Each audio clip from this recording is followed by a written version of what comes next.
viewers, senyum salam sapa dari kami para abdi daya muda Karma Dewa. Perkenalkan, saya Liana, selaku moderator dari kelompok 1. Saya mewakili kelompok 1 mohon izin untuk berterima kasih kepada Ibu Dr. Nila Putu Indiani, selaku dosen pengantar manajemen pemasaran di kelas D6 Akuntansi Universitas Warma Dewa. Berkat tugas luar biasa yang diberikan ini, kami turut dapat menuangkan kreativitas dan juga membagi informasi terkait dengan sistem dan juga lingkungan pemasaran. Sebelum membahas lebih lanjut tentang sistem dan lingkungan pemasaran, tentu hal pertama yang perlu kita ketahui adalah apa yang dimaksud dengan pemasaran itu sendiri. Benar bukan teman-teman? Nah, pemasaran secara garis besar dapat kita definisikan atau artikan sebagai sebuah kegiatan atau segala bentuk usaha yang berkaitan dengan promosi, distribusi, penjualan, maupun penawaran suatu produk yang dilakukan oleh penjual atau produsen kepada konsumen atau pembelinya. Nah, namun, pada masa kini, sistem pemasaran itu sendiri memperoleh bala bantuan sehingga turut dapat berkembang dan mengalami kemajuan yang amat pesat pula.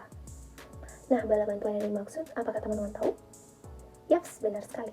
Bala bantuan yang saya maksud yaitu adanya perkembangan iptek dan juga digitalisasi teknologi. Dengan pesatnya perkembangan teknologi dan adanya sistem digitalisasi teknologi itu sendiri, maka hal tersebut menjadi peluang untuk mengembangkan dan juga memajukan sistem pemasaran sehingga para produsen maupun penjual dapat meraih target pasar atau target jual yang lebih tinggi dari sebelumnya. Karena target pasar yang awalnya hanya mencakup wilayah yang sempit dapat merambah hingga ke mancanegara berkat adanya teknologi. Yaps. Pada video kali ini kita akan membahas 6 pertanyaan yang berkaitan dengan sistem dan juga lingkungan pemasaran. Apa saja ke-6 pertanyaan tersebut dan apakah jawaban dari masing-masing pertanyaan tersebut? Apakah teman-teman penasaran? Yaps, mari kita bahas secara satu persatu. Namun, untuk menjawab ke-6 pertanyaan tersebut, seperti sebuah ungkapan atau sebuah pepatah yang mengatakan bahwa satu tangan tidak dapat menggenggam seribu bintang, begitu pula dengan saya saat ini. Tentu saya akan dibantu oleh para rekan-rekan hebat saya dalam menjawab ke-6 pertanyaan yang berkaitan dengan sistem dan juga lingkungan pemasaran. Nah, sebelum menjawab pertanyaan dan membahas lebih lanjut tentang sistem dan juga lingkungan pemasaran, tak sopan rasanya apabila kita terus bercengkrama namun tidak saling mengenal nama. Benar bukan? Nah, maka saya akan mengenalkan secara singkat siapakah rekan-rekan hebat yang saya maksud tersebut. Yaps, ini dia mereka.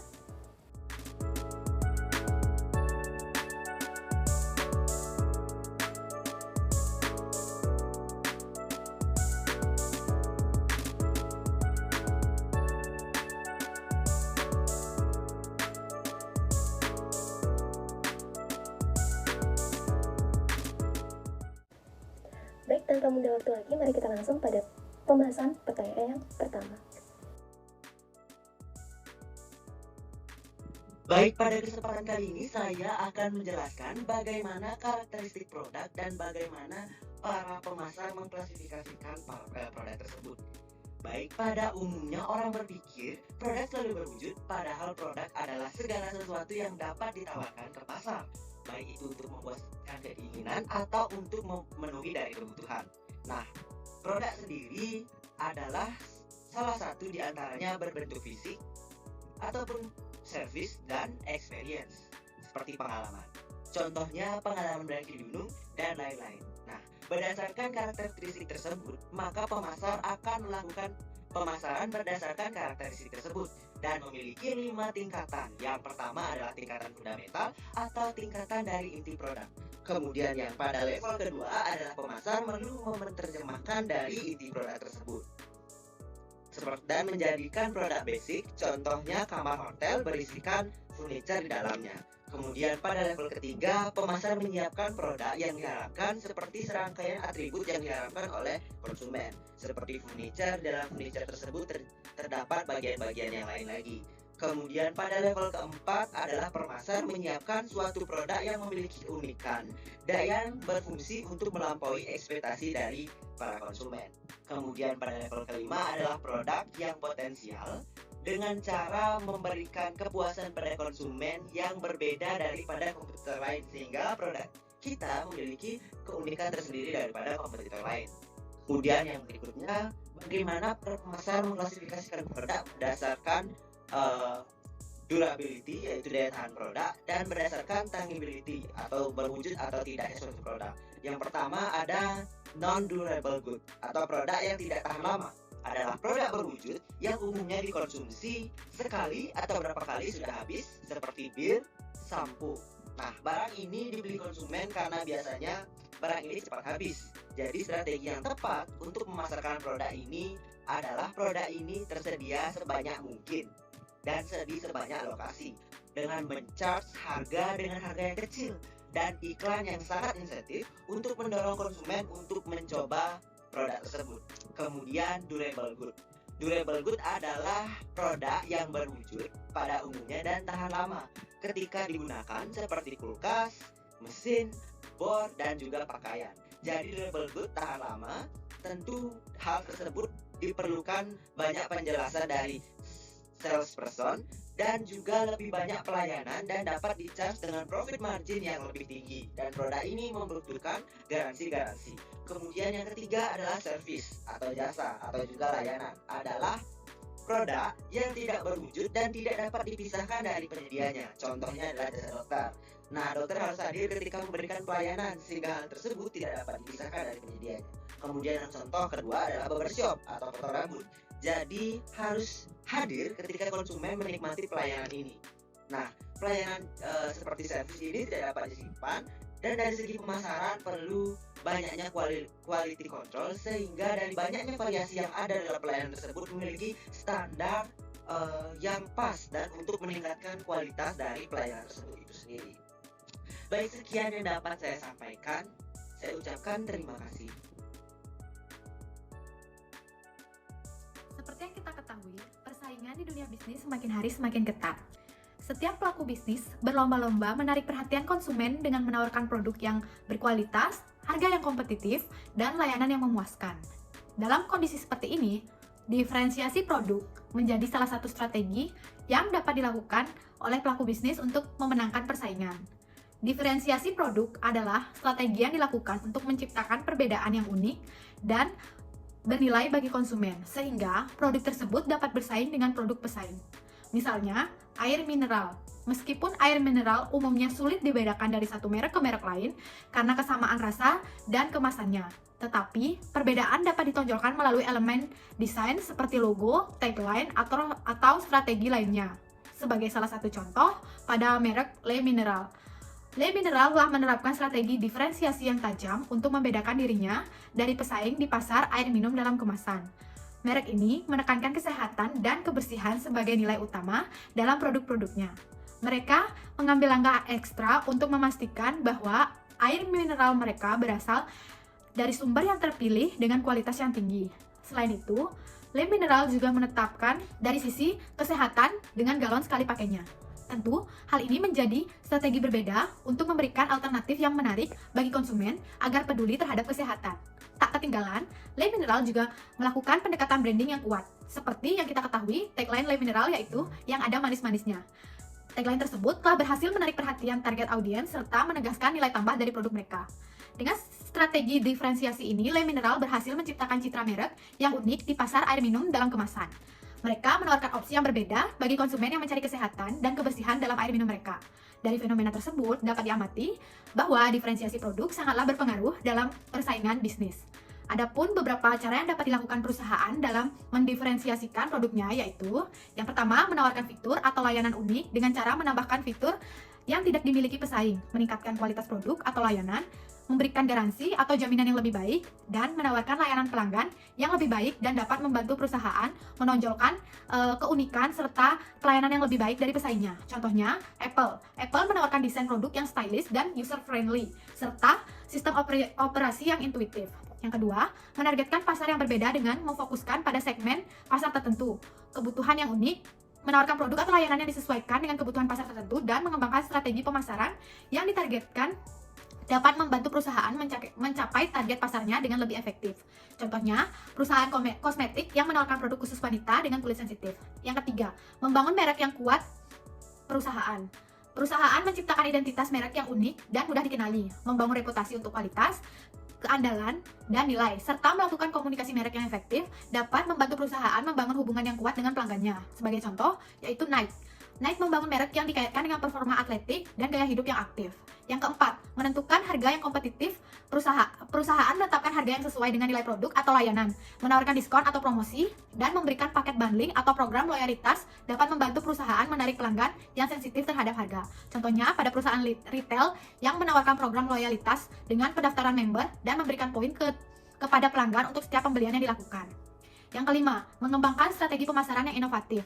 Perusahaan menggunakan berbagai saluran pemasaran untuk menjangkau target, menciptakan konten yang menarik dan informatif, dan mengadakan acara serta promosi yang menarik.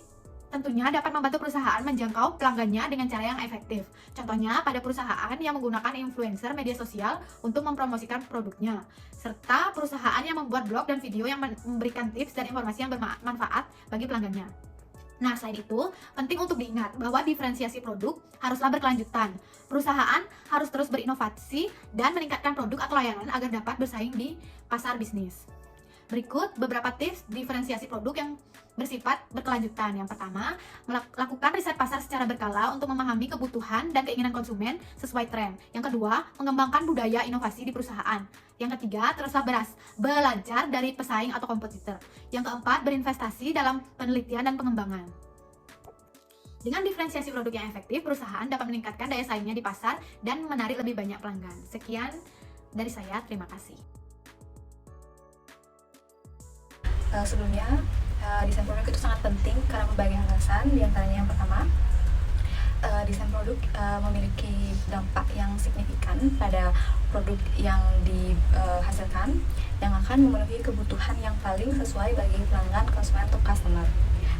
Faktor-faktor yang mempengaruhi desain yang baik ada dua. Yang pertama bagi perusahaan, di mana produk yang baik itu adalah produk yang dapat didistribusikan, dapat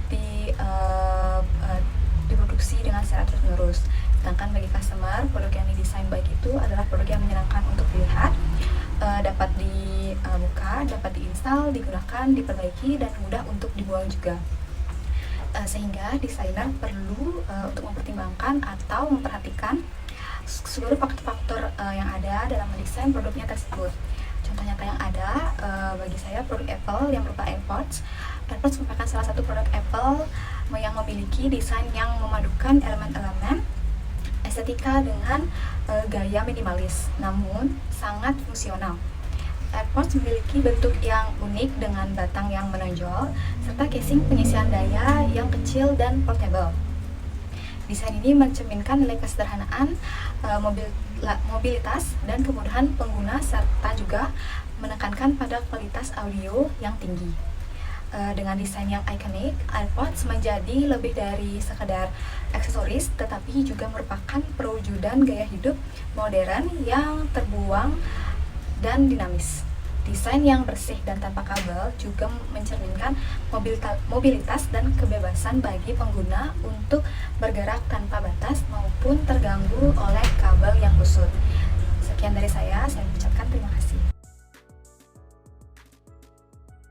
Dengan cara melakukan upskill untuk mencari pertumbuhan yang lebih tinggi di segmen pasar kelas atas dan untuk memperoleh margin profit yang lebih tinggi, dan juga untuk memposisikan diri mereka sebagai produsen untuk seluruh lini atau full line manufaktur produk untuk semua segmen. Banyak pasar yang memiliki segmen kelas atas yang cukup surprising atau cukup menarik. Contohnya seperti Starbucks Coffee dan Evian botol minum. Jadi banyak perusahaan yang menggunakan segmen kelas atas, mereka menggunakan nama yang benar-benar baru yang tidak sama sekali berafiliasi atau tidak mempergunakan nama parents brandnya. Karena konsumen kelas atas tidak ingin untuk mengonsumsi produk-produk yang tidak ada kaitannya dengan merek-merek yang tidak ditargetkan untuk sektor bawah atau kelas menengah. Jadi mereka menginginkan nama brand yang benar-benar baru yang memang dikaitkan atau direpresentasikan segmen kelas atas ini. Ada beberapa brand yang memodifikasi nama brandnya untuk mensinyal peningkatan kualitas seperti Pampers mempergunakan Modifern's Ultra Dry Pampers. Nah, Untuk menciptakan CO branding yang kuat, kita memahami bahwa CO branding sendiri ialah menggabungkan dua atau lebih yang dimana merek terkenal digabungkan menjadi produk bersama atau dipasarkan bersama dengan cara tertentu. Tentu keuntungannya sendiri ialah CO branding dapat menghasilkan penjualan yang lebih besar dari pasar yang ada dan membuka peluang bagi konsumen dan juga saluran baru. Selain itu, hal ini juga dapat mengurangi biaya pengenalan produk karena menggabungkan dua gambar merek. Dalam hal ini, untuk menciptakan CO branding yang kuat, perusahaan dapat menggabungkan produk dengan cara kolaborasi yang strategis antara merek-merek yang memiliki nilai dan visi yang sejalan. Selain itu, memilih mitra yang tepat yang dapat memberikan nilai tambah dan menguatkan citra merek sangatlah baik. Lalu untuk selanjutnya, tentukan juga tujuan dan nilai bersama dengan mitra untuk mengembangkan produk bersama yang menggabungkan kekuatan, fitur, ataupun karakteristik khas dari kedua merek yang dikolaborasikan. Dengan mengembangkan strategi pemasaran terpadu yang menekankan pengalaman konsumen yang unik dan juga mengkomunikasikan dengan jelas nilai tambah produk CO branding kepada pasar, penting juga untuk menjaga hubungan yang kuat dengan mitra CO branding untuk terus berkolaborasi dalam pengembangan produk baru dan pengoptimalan strategi pemasaran untuk mencapai keberhasilan jangka panjang. Nah, itulah yang dapat saya sampaikan terkait tentang CO branding yang kuat bagi suatu perusahaan. Yang pertama yaitu perusahaan menggunakan kemasan sebagai alat pemasaran, di mana apabila kemasan yang digunakan oleh perusahaan dalam membungkus sebuah produk tersebut menarik, maka ada kemungkinan konsumen akan tertarik terhadap apa produk yang kita tawarkan terhadap mereka, di mana apabila kemasan tersebut nantinya menarik konsumen akan menjadi media promosi beberapa detik bagi konsumen. Contohnya, konsumen lebih besar tertarik terhadap jajanan di mana yang dibungkus dengan logo ataupun kemasan yang menarik dan berwarna mencolok ketimbangkan kemasan yang hanya dibungkus plastik polosan. Yang kedua yaitu perusahaan menggunakan pelabelan sebagai alat pemasaran, di mana dalam pelabelan ini biasanya diisi dari rangkuman apa saja isi dari produk yang kita tawarkan, di mana pada makanan biasanya terisi apa saja komposisi dari makanan tersebut, sehingga nantinya konsumen akan mengetahui apa yang berisi dari produk yang kita tawarkan tersebut. Contohnya, apabila terdapat beberapa bahan makanan ataupun bahan pakaian yang tidak cocok oleh konsumen, apabila pada saat pelabelan tersebut tertera, maka konsumen akan lebih mudah untuk membelinya. Bagaimana apabila di dalam pelabelan tersebut tertera yang tidak cocok atau tidak sesuai dengan keinginan konsumen, maka konsumen dapat mengetahui sehingga tidak akan membelinya. Namun apabila dalam pelabelan tersebut lebih jelas, maka konsumen mengetahui dan akan lebih mempercayai dari produk-produk yang kita tawarkan. Sekian dari saya, terima kasih. Baik, saya mau izin sedikit menambahkan jawaban atas pertanyaan ke-6, yakni bagaimana kemasan, pelabelan, garansi, dan juga jaminan menjadi alat pemasaran bagi suatu perusahaan. Nah, secara khusus dalam hal garansi dan juga jaminan, garansi sendiri itu dapat diartikan sebagai hak atau janji tertulis yang diberikan oleh produsen untuk menjamin kualitas dan juga mutu dari produk yang dipasarkannya tersebut dari hal-hal negatif, baik itu berupa kerusakan, cacat, dan lain sebagainya. Maka perusahaan secara hukum dapat bertanggung jawab dan memberikan ganti rugi, baik itu dalam bentuk perbaikan maupun ganti rugi produk yang baru kepada konsumen. Nah, berbeda sedikit dengan jaminan bahwa perusahaan menjamin kualitas atau mutu produk, bahwa apa yang dijual atau dipasarkannya tersebut sesuai dengan apa yang telah dijanjikan dalam bentuk pemasaran atau promosi yang telah disampaikan oleh perusahaan terkait dengan produknya. Apabila suatu ketika konsumen yang telah membeli produk tersebut tidak memperoleh produk sesuai dengan apa yang dipromosikan, maka perusahaan berhak dan wajib untuk menjelaskan kepada konsumen terkait dengan hal tersebut. Nah, secara garis besar dapat saya contohkan suatu perusahaan yang menjadikan kemasan, labelan, garansi, dan juga jaminan sebagai alat pemasarannya yang sangat kental, yaitu teman-teman pasti juga tahu, yakni perusahaan Apple. Nah, dalam bentuk kemasan, perusahaan Apple, seperti yang kita ketahui, kemasan produknya tersebut terkesan sederhana, namun tampak elegan dan mewah. Hal tersebut menjadi daya tarik bagi khususnya kaum muda dan konsumen yang sangat mementingkan kemewahan dalam membeli suatu produk, namun tetap praktis dan juga sederhana. Nah, dalam hal label, perusahaan Apple memiliki ciri atau desain label dan juga merek tersendiri, yakni seperti yang kita ketahui pula, yaitu dalam bentuk sebuah bentuk apel, namun seperti apel yang digigit. Nah, dimanapun kita melihat, apabila label tersebut terpampang pada suatu produk, pasti kita akan langsung terpikir atau tersambung dengan perusahaan Apple. Nah, dalam hal garansi, Apple juga berani memberikan garansi dalam pembelian produknya apabila seorang konsumen membeli produk tersebut akan memperoleh garansi 1 tahun dari masa pembelian dari pembelian produk tersebut. Nah, apabila terjadi kerusakan dan juga kecacatan, maka konsumen dapat mengklaim garansi tersebut sehingga perusahaan dapat memberikan pertanggungjawaban yang setimpal. Namun, dalam catatan sejarah, sangat sedikit kasus perusahaan Apple memperoleh klaim garansi dari konsumen yang telah membeli produknya dalam masa yang telah ditentukan. Namun bukan berarti tidak pernah, namun jumlahnya dapat lebih sedikit dibandingkan dengan produk lainnya. Dan jaminan produk tersendiri juga kita ketahui bahwa produk Apple tersendiri, baik itu dalam bentuk handphone atau kita sebut juga iPhone, dalam bentuk MacBook, itu apa yang kita beli seperti apa yang sudah dipromosikan atau sudah dipasarkan dalam bentuk yang sedemikian rupa. Hal tersebut tentu menjadi kepercayaan dan juga kepuasan tersendiri bagi konsumen yang telah membeli produk Apple. Baik, itulah semua jawaban atas ke-6 pertanyaan yang berkaitan dengan sistem dan juga lingkungan pemasaran. Terima kasih sudah menyimak video ini dengan baik. Semoga apa yang kami sampaikan dapat menjadi tambahan wawasan bagi teman-teman yang telah menyaksikan. Seperti halnya tiada gading yang tak retak, apabila masih ada kekurangan atas jawaban yang telah kami sampaikan, mohon maaf, dan apabila teman-teman berkenan, mohon tambahkan jawaban di kolom komentar. Mohon maaf dan terima kasih. Salam Abidaya Muda, Warma Dewa.